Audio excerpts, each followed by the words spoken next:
حجاج ابن یوسف سعید ابن جبیر ته شام ته یو سړی ورولېږه ملتمس ابن اخواس نومید. دی 100 کسان نور هم ورسره ول. 100 کسان یې د ملتمس ابن اخواس ته ورکړل. اخواس متلمس ابن اخواس د ته 100 کسان حجاج ابن یوسف ورکړل چې ته لاړ سه سعید ابن جبیر ولټوه او سعید ابن جبیر ما ته راوله. دی چې کله ورغی نو په لاره کې ورته د یو راهب د نصرانیانو د دین یو معبد و عبادتخانه وه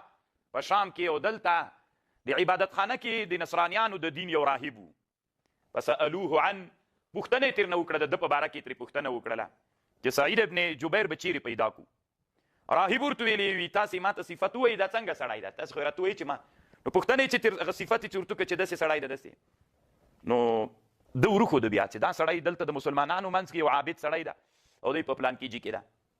نو چې دوی ورغلل هغه سجده کوله په مانځه باندې و د سجدې په حالت کې و دا 100 کسان چې پرې ورننوتل نو هغه سر راپورته که سلام یې وګرځاو نو هغوی خو سلام ورته کړی و دې 100 کسانو د سلام جواب ورکړ. چې جواب یې ورکړ نو دوی ورته ویلې چې مونږ حجاج ابن یوسف را لېږلي یو تا ته او حجاج ابن یوسف تا غواړي نو ته مونږ سره لاړ سه. ده ورته ویلې دا غوښتنه د حجاج ابن یوسف ضروري ده چې ما غواړي وي و ضروري ده خامخا به راسره ځې. نو ده د الله حمد ویلې په نبي علیه السلام یې درود ویلې او د دوی سره را روان سو. کله چې د راهب معبد ته راورسېد نو د راهب په صومعي کې دوی باندې شپه راغله. د 100 نه زیاتو کسانو چې متلمس ابن اخواس په مشري دوی دلته شپه شروع کړله د دې عبادتخانه د راهب کې چې شپه یې شروع کړه نو راهب ورته ویلې ټول راځئ دلته پاس هغه ته راوخېځئ عبادتخانې ته راسئ. کله چې عبادتخانې ته ور وختل ده ورته ویلې زه د کافر په عبادتخانه کې شپه نه کوم د کافر په معبد کې زه شپه نه کوم. هغوی ورته ویلې چې دا ځنګلي ساحه د شام هم ډېر شین وطن ده او دلته لبوه او اسد نر ته زمری وایي د زمري ښځې ته لبوه وایي نو هغه به راسي د شپې وبه دي خوري. ده ورته ویلې هر څه چې ورته ویلې وي نه دوی ورته ویلې مازې په دې ته بزرګي کوې مونږ چې د شپې ویده سو ته تښتې. ده ورته ویلې عهد درسره کوم. بالاخره عهد یې ترې واخیسته. کله چې معبد کې شپه تیاره سوله زمری و زمري راغلل نو دوی داسې غیښې او کمانونه خلاص کړل ویلې که خامخا ده ته تاوان رسوي مونږ به بیا هی چې ولیدل چې زمری و زمری د ده نه دفاع کوي. کله چې راهب دا حالت ولیده نو ورته ویلې ته نبي یې؟ وایي نه نبي نه یم زه د الله یو ګناهګار بنده یم خو په الله مې ایمان راوړی. خو بالاخره طالبانو الله عز وجل د راهب ته ایمان نصیب کړ. کله چې راهب مسلمان سو ایمان یې راوړ د دین شرایط د ور وښودل نو دا کوم کسان چې ول چې حجاج ابن یوسف را لېږلي ول دوی سعید ابن جبیر ته ډېرې زارۍ شروع کړې چې خیر ده ته داسې وکړه مونږ مجبور یو چې تا بیا یو او مونږ هر یو ته حجاج ابن یوسف طلاق را کړی. داسې راته ویلي که تاسې سعید ابن جبیر ولید او رامو نه وړ ما په تا د ښځې تاسې باندې د ښځې طلاق وي مونږ مجبور یو ته مونږ نه مخوا بدی کېږه. ډېر عذر یې ورته وکړو لاسونه او پښې ورته مچو کړلې هغې ورته ویلې پروا نه کوي. لنډه به وایو دی سعید ابن جبیر رضی الله عنه یې هغه ته راوسته د حجاج ابن یوسف ته راوست.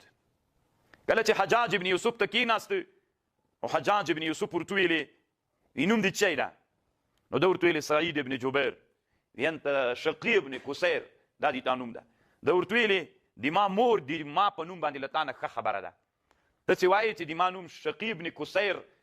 دا صحیح نه ده د ما نوم سعید ابن جبیر ده.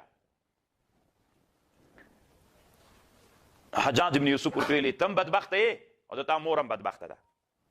سعید ابن جبیر ورته ویلې وی غیب باندې خو الله پوهېږي تا ته علم په غیب نشته نه چې د ما مور څنګه ده تا ته معلومات نشته. حجاج ابن یوسف ورته ویلې لابدلنک بالدنیا نارا تلظا زه به تا باندې دنیا بدله کړم او لمبې به وهي. ده ورته ویلې وي که زه په دې پوه یم چې ته دومره ډېر واک لري چې په انسانانو باندې یا دنیا په اور بدلوې نو ما به ته خدای باندې نیولې په خدایتوب خو زه پوهېږم چې دا کارونه یې تا تر وسه نه کېږي. په پوښتنې ترې وکړې وي په محمد کې څه وایي صلی الله علیه وسلم. ده ورته ویلې نبي الرحمه امام الهدا علیه الصلاة والسلام. به ورته ویلې وي په علي رضی الله عنه کې څه وایي چې په جنت کې به یې که په دوزخ کې. نو ده ورته ویلې وي زه خو جنت ته ورننوتلی نه یم چې جنت ته ورغلم بیا به یې ووینم چې چېرته ده. به ورته ویلې خلفاو راشدینو کې څه وایي. ده ورته ویلې زه په هغوی الله نګهبان نه یم مقرر کړی نو هغه پوه شه الله پوه شه بیا ورته ویلې کوم یو تا ته په دوی کې خوند درکوي په دې څلورو خلیفګانو ابوبکر و عمر و عثمان و علي رضی الله عنهم کوم دی ورته ویلې وایي ارضاهم لخالقي کوم یو چې رب ته ډېر محبوب ده بیا ورته ویلې کوم یو نو رب ته ډېر هغه د محبوب ده ده ورته ویلې پټې ښکاره الله ته معلومې دي زه علم نه پې لرم بیا ورته ویلې چې ولې خاندې نه سعید ابن جبیر ته یې ویلې حجاج ابن یوسف ولې نه خاندې ده ورته ویلې څنګه به وخاندم چې الله یو مخلوق پیدا کړی له خټې نه او الله به دا په جهنم بیا سوځي ولې وخاندم ده ورته ویلې نو موږ وایي ولې خاندو حجاج ابن یوسف ورته ویلې ده ورته ویلې انسانان نو الله یو رقم نه دي پیدا کړي زړونه یو رقم نه دي ته به خاندې خو زه نه خاندم دی امر ورته وکړه چې موږ به تا ته ملغلرې او زبرجد و یاقوت درکو نه امر یې وکړه چې دا راوړئ د سعید ابن جبیر ته هغه چې جمع کړل ورته ویلې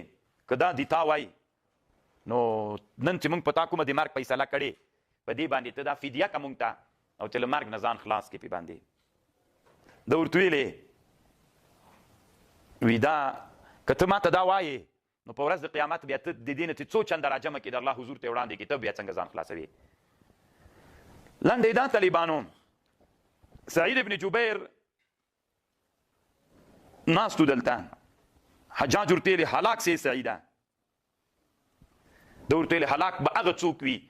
چې له جنت نه لرې وي او جهنم ته ځي ما ته ولې وایي چې هلاک سي بیا ورته ویلې سعیده ځان ته د یو قتل مختار کس په کم قسم دې مړ کړو حجاج ابن یوسف ډېر ظالم تېر سوی او تابعین سیده دی شهید کړی طالبانو خو دا قصه چې علما داسې په زور و زیر ذکر کوي دا صحیح نه ده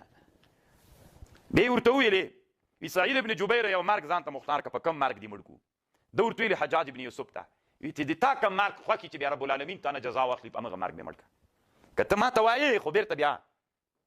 الله عز وجل تا ته همغسې جزا ته چې کم یو مرګ ځان ته خوښوې بیا یې ورته ویلې وي دا خوښوې چې عفو درته وکړم حجاج بن یوسف ورته ویلې ده ورته ویلې وي که ته د عفو د الله له طرف نه بیا خوښوم او که د تا طرف نه نه لکه عافي و عفو کوونکی ته نه یې هغه رب العالمین ده بیا یې ورته ویلې د حجاج بن یوسف خپلو ملګرو ته وي دا سعید ابن جبیر بوځئ او مړ یې کوي کله چې له دروازې نه ویسته ویې خندل حجاج بن یوسف ورته ویلې تاسې ودروئ پوښتنه یې ترې وکړه وایي ولې دې وخندل څومره ځکه مې وخندل ولې دومره جرأتمن یې په الله باندې ښه دي الله ویلي چې په ما ظلم کوي خو الله عز وجل حلم ته ګوره څومره ډېر زور الله عز وجل لري او دي تا ته چې دا لږ زور الله درکړی دی جرأت ته دي ګوره دي تا جرأت ته ګوره او د الله عز وجل حلم ته ګوره دې ته مې وخندل بیا طالبانو یو دسترخوان پوستکی راوړ اوار یې که دې مجلس کې او چې اوار یې که نو ورته ویلې مړ یې کوي دی چې کله کېنه او چې سر یې په توره تېر وهه نو ده ویلې وجهت وجهي للذي فطر السماوات والارض حنيفا مسلما وما انا من المشركين مخې قبلې ته واړو حجاج بن یوسف ورته ویلې مخې له قبلې نه واړوئ بیا د قبلې په طرف مړ نسي شهید نسي دی قبلې نه چې مخ واړو ده ورته ویلې فاینما تولوا فتم وجه الله بیا ورته ویلې پړ مخې څملوئ چې یو طرف ته یې مخ نسي بیا پړ مخې څملو چې څملو طالبانو ده ویلې منها خلقناکم وفيها نعيدكم ومنها نخرجكم تارة أخرى حجاج بن یوسف امر وکړو وایي حلالې کوي کله چې حلالو ده ویلې اشهد واحاج ان لا اله الا الله وحده لا شريك وان محمدا عبده ورسوله بیا چې کله حلال کړو طالبانو وی سر یې پرېوتېر نه بیا یې د الله ذکر کو تشهد یې ویلې خو هغه په بېل سند باندې د طالبانو یوه خبره یې وکړه الله پاکه لا تسلطه على احد يقتله بعدي الله پاکه له ما نه وروسته حجاج بن یوسف په بل چا مه مسلط کوي بیا حجاج بن یوسف څو وخت بعد الله یو مرض پکې 15 ورځې نه وي وتلي چې الله عز وجل په ده کې یو مرض پیدا کړو اوکله داسې مرض د باطن کې ولګېږي دا غوښه خوړل کېږي هغه زمانه کې ډاکټرانو مرداره غوښه راواخیستله بدبویه دی په تارو تړله د معدې ته یې ورکته کړه چې ورکته یې کړه طالبانو بېرته چې راجیګه کړله څه وخت یې هلته پرېښې وه چې بېرته یې راجیګه کړله چې چونجي پسې نښتي وو نو ډاکټران په دې پوه شول چې الله ده ته نور هغه نه ورکوي دا خبره یې صحیح ده طالبان حجاج ابن یوسف سعید ابن جبیر ډېر په ظلم شهید کړی خو دا چې دغه قصه چې علما ذکر کوي دا صحیح نه ده او ده دا خیرا وکړه چې الله پاکه له دې نه وروسته له ما د قتل نه وروسته الله پاکه ته دی په چا باندې مه مسلط کوي نو دا خبره خو طالبانو علامه ابو نعیم اصفهاني هم ذکر کړې ده دلته په کتاب کې او د ده نه بغیر طالبانو نور علماو هم د تاریخ ذکر کړې ده مثلا تاریخ د ابن خلکان هم ذکر کړې ده خو طالبانو امام ذهبي رحمه الله په دغه کې څه ورته وایي دلته په سیر علام النبلا کې دا قصه رد کړې طالبانو دوی وایي چې دا دروغ ده او علما سې له ځانه صحیح ده الله عز وجل سعید ابن جبیر رضی الله عنه حجاج ابن یوسف ډیر په ظلم شهید کړی ده خو دا ظلم باندې شهادت قصه چې علما داسې ذکر کوي په دې طریقه باندې نه ده نو دا امام ذهبي رحمه الله همدغه ټوله قصه ذکر کړي د اخر کې وی هذا حکایه منکره دا یو حکایت ده منکره او غیر صحیحه رواها ابو نعیم فی حلیه ابو نعیم په حلیه کې ذکر کړي نو دا طالبانو مولایان ډیر ذکر کوي او ډیر خوند مور کوي دا څه کپی کرو کوي طالبانو چې دا په زور زیر خو وکي کنه نو دومره خلک بزاړي کنه چې تبه مرته حیران سي او بعضی وخت کې د قصې چې وی طالبانو ډیر موثرین وي بیا دا سي قصه چې وی کنه او بیا چې جذبم درغلي او اخر کې چې محقق درته وي چې دروغ ده طالبان صحیح ده کنه نو کدا قصه کوي ورسته به نقد پکوي چې دا دروغ ده او که تاسو فکر دا غنه معلومیږي چې دسی خکروره دروغ ده شام ته ورغللو په معبد کې شپه ول ازمره راغی او بیا غسیسو نو دا قصه دا صحیح ده چې حجاج ابن یوسف هغه شهید کړی او خیرای کړي چې الله عز وجل دما له مرګ نه وروسته الله عز وجل بل چاته د دې توفیق مور کوي چې دای څوک سي په باندې مسلط سي الله بل چاته دا توفیق مور کوي